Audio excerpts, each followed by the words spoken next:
Bonjour à vous, je suis Edwige, astro-soins. Alors pourquoi astro-soins? Parce que j'ai fait une combinaison entre l'astrologie et les soins énergétiques.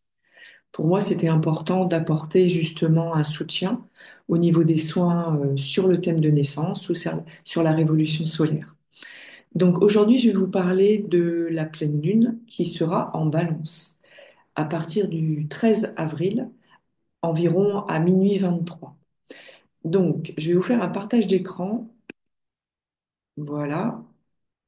Et je voulais vous apporter cette particularité aujourd'hui, faire un peu différemment. C'est aussi, si ça vous plaît, vous me le direz en commentaire, ou si vous préférez juste avoir le thème de naissance devant vous. Donc là, en fait, pour les personnes qui sont juste en audio, eh bien, j'ai présenté la pleine lune comme d'habitude avec Astrothème, pardon. Et puis de l'autre côté, ben, j'ai sorti la cartographie parce que je trouve intéressant de pouvoir s'appuyer aussi sur la cartographie quand on a la possibilité justement et de regarder cette pleine lune, comment elle est configurée aussi à l'intérieur de la cartographie pour mieux comprendre ce qui se joue actuellement et de ce qui s'est passé dernièrement avec toutes ces catastrophes et toutes ces effondrements, ces explosions, malheureusement à Dominicaine. J'ai une grande pensée pour eux. Parce que de suite, moi, ça m'interpelle, euh, toutes ces lois des séries en lien à toutes ces catastrophes. Il y a forcément une raison aussi, vibratoirement parlant, euh, parce qu'il y a la loi des conséquences, la loi des synchronicités, malheureusement. Et il est vrai, et c'est là que je vais vous faire un peu une aparté, quand on regarde la cartographie, on se rend compte que environ vers la République dominicaine ou Cuba, eh bien là, il y a eu la lune noire qui a traversé. Alors quand je dis il a traversé, c'est-à-dire qu'il a laissé euh, une mémoire en lien justement avec la lune noire. Donc la lune noire, quelque part, c'est les parts d'ombre hein, qu'on peut avoir à l'intérieur de soi.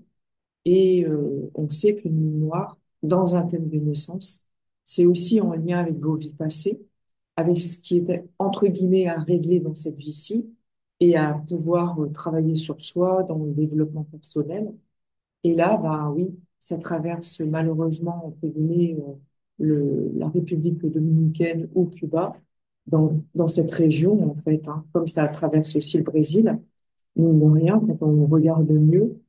Et c'est pour ça que je vous invite, pourquoi pas aussi à sortir cette cartographie pour mieux comprendre ce qui se joue actuellement dans le monde entier, parce que vous allez vous rendre compte, tout compte fait, qu'il y a des planètes comme ça qui traversent et qui peuvent être très remuantes, très bouleversantes en fait, hein. Donc voilà, c'est ça aussi que je voulais vous apporter comme éclairage, parce que ben, rien n'est mis au hasard. Et surtout, quand on regarde un peu le thème de naissance de l'astrothème, sans forcément parler de la pleine lune ce jour-là, mais on sait que Mars, depuis un petit moment, et on voit que Mars ici traverse aussi le Brésil et traverse le Groenland, hein. Alors, il y a aussi des choses qui se passent au Groenland actuellement.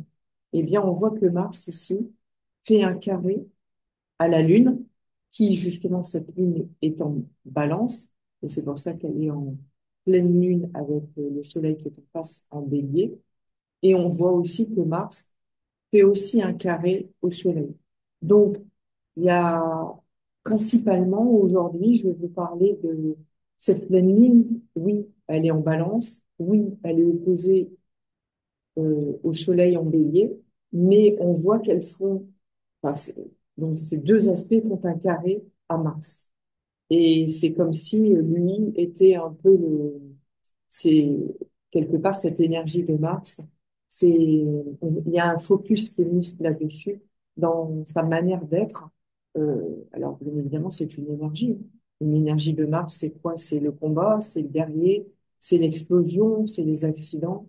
Euh, et d'un autre côté, c'est l'action, c'est la détermination, c'est les réactions qu'on peut avoir face à des événements justement, quel qu'il soit, et là, il est en cancer.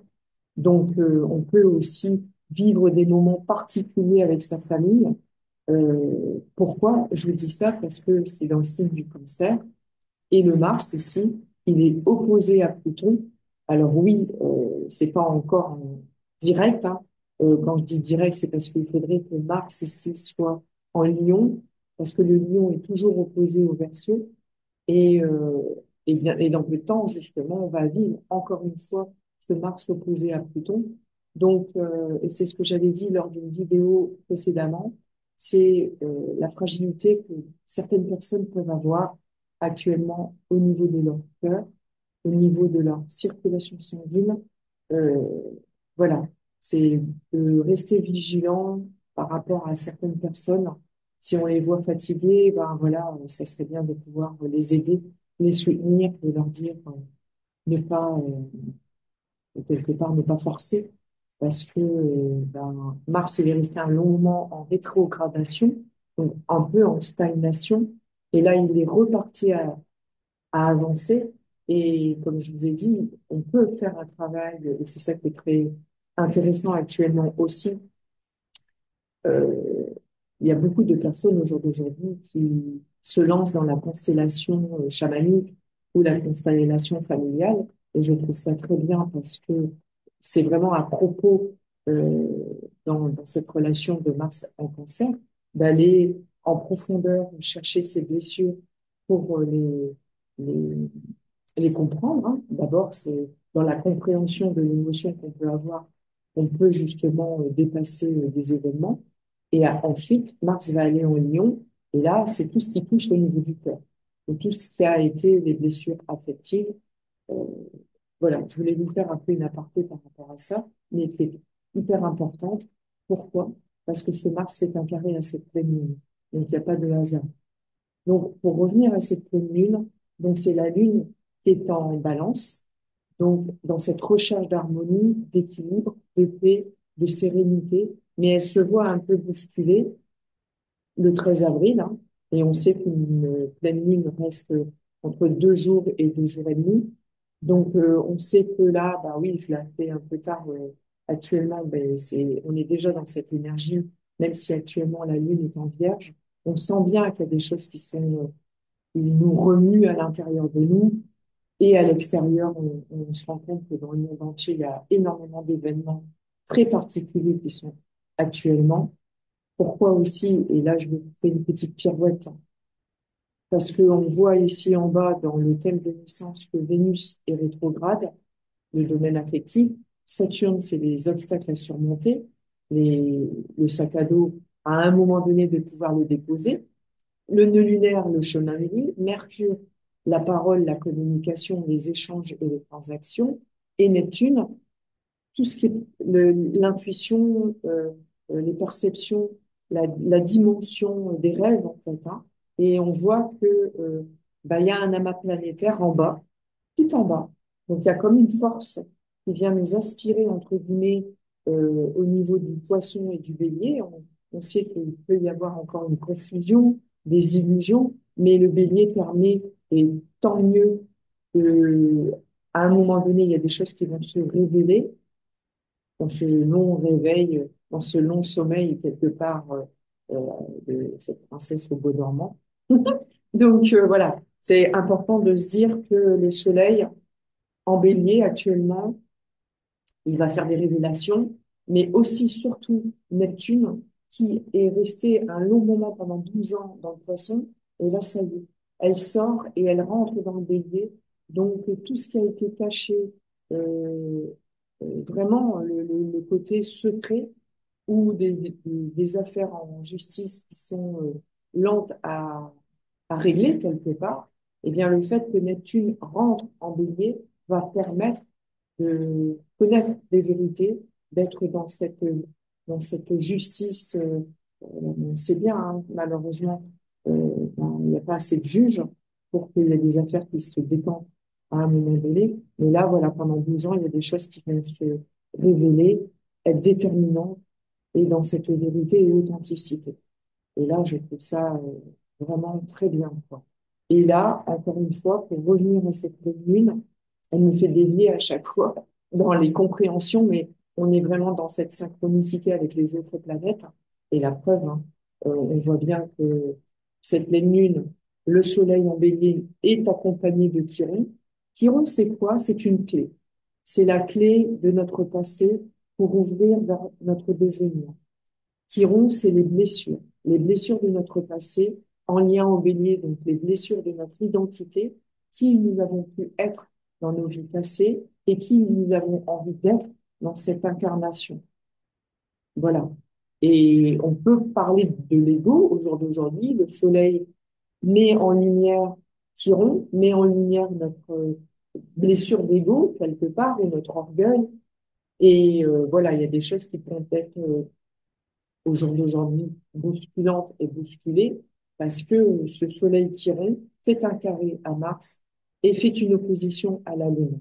Donc il y a comme des révélations qui doivent se faire, des choses qu'on doit exprimer, des choses qu'on doit se libérer pour que justement on puisse avoir un bélier à l'intérieur de soi libre, libre d'être dans une action, dans une réaction, alors tempérée, hein, bien évidemment, bien que le carré à Mars, eh bien, ça peut venir nous chercher dans quelque chose qui peut nous énerver, nous agacer, qu'on n'arrive pas à contrôler, maîtriser. Et c'est là où c'est important de ne pas partir un peu tout feu tout flamme, parce que quelque part, c'est pas judicieux d'être dans l'explosion. On peut crier face à la mer parce que à un moment donné, quand je parle de la mer, c'est MER, ou face à l'océan. Voilà, on s'exprime, on libère parce qu'on a des choses vraiment à l'intérieur de soi et on libère comme ça dans le verbe. Et je trouve ça extraordinaire de pouvoir le faire justement. Mais face à quelqu'un, attention, savoir vraiment canaliser cette histoire. Et quand on regarde un peu cette pleine lune justement dans cette cartographie, on la voit ici. Alors, je ne sais pas si vous voyez bien avec le curseur. Sur le téléphone mobile, c'est beaucoup plus compliqué, j'avoue. Mais par contre, sur l'ordinateur, vous allez voir cette cartographie. Elle traverse l'Afrique, la nouvelle lune, pardon, la pleine lune en balance.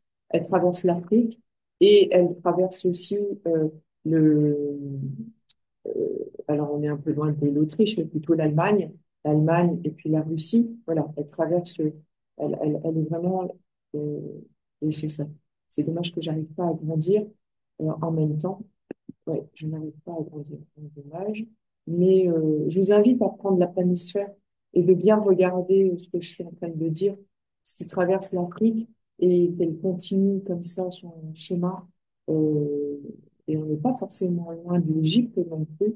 Donc voilà, il peut encore avoir des choses qui vont se révéler euh, dans ces pays. Alors j'espère pas trop de catastrophes, bien évidemment.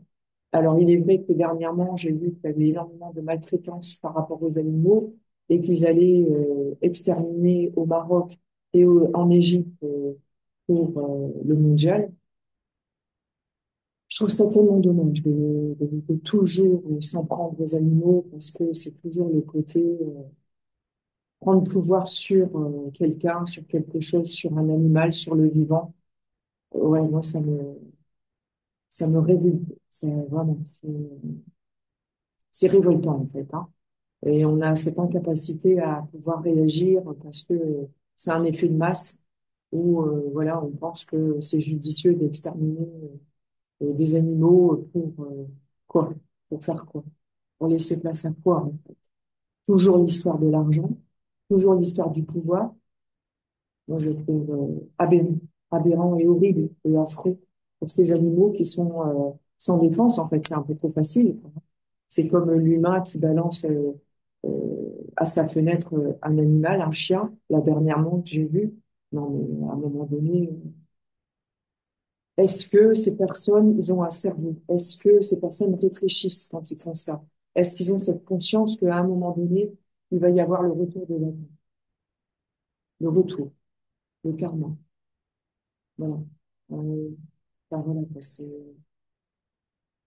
Et quand on repart sur cette pleine lune, on voit qu'il y a un chassé-croisé entre la pleine lune de la Balance et du Bélier. Alors, c'est vrai que je le précise à chaque fois, les personnes qui pourront être davantage affectées, c'est les personnes qui vont être du signe de la Balance, ascendant Balance, les personnes qui vont être du signe du Bélier, ascendant Bélier, et aussi Mars en Cancer, donc les personnes qui seront du signe du Cancer, mais à la fin du Cancer ou ascendant Cancer. Et pareil de l'autre côté avec un Pluton en Verseau qui vient de rentrer en Verseau depuis début janvier. Donc les personnes qui sont du signe du Verseau ou ascendant Verseau. Voilà. Quelque part, je dirais que la ligne de mire, entre guillemets, hein, c'est pas péjoratif ni déterminant parce que, encore une fois, on peut toujours tout transmuter, tout transcender. Et c'est pour ça aussi que je fais des soins pour permettre d'apaiser cette atmosphère qui peut être pour certaines personnes lourde de conséquences, difficile à gérer. Voilà, le plus important, c'est de prendre votre thème et d'apporter un soutien à votre thème. Soit vous sortez la cartographie et vous avez envie d'apaiser dans différents pays, justement la République dominicaine, comme j'ai dit au tout début, de, voilà, avec votre magnétisme, d'apaiser la souffrance des personnes qui ont perdu des personnes dans la discothèque. Voilà, on peut le faire. On peut tous ensemble apaiser le monde parce que ça part tellement, excusez-moi de l'expression, mais ça part tellement en cacahuète qu'à un moment donné, il faut réagir. Donc voilà ce que je pouvais vous dire par rapport à cette pleine lune. C'est pas une pleine lune qui est reposante, ça c'est sûr. Mais par contre, on voit quand même que le jour de cette pleine lune, il y a un joli cerf-volant. On a envie de démarrer quelque chose. On a envie de se libérer. Et on voit de l'autre côté de Mars un autre cerf-volant. On a envie de débroussailler des choses, de couper des liens avec certaines personnes, certaines choses. On n'a plus envie de s'occuper, d'être dans une certaine habitude. On a envie de casser les habitudes, de partir autrement et ailleurs.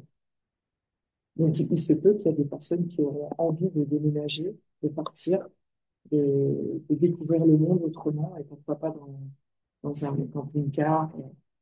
Hein, c'est lui. Donc, je vous dis à très bientôt et prenez soin de vous, surtout. C'est le plus important.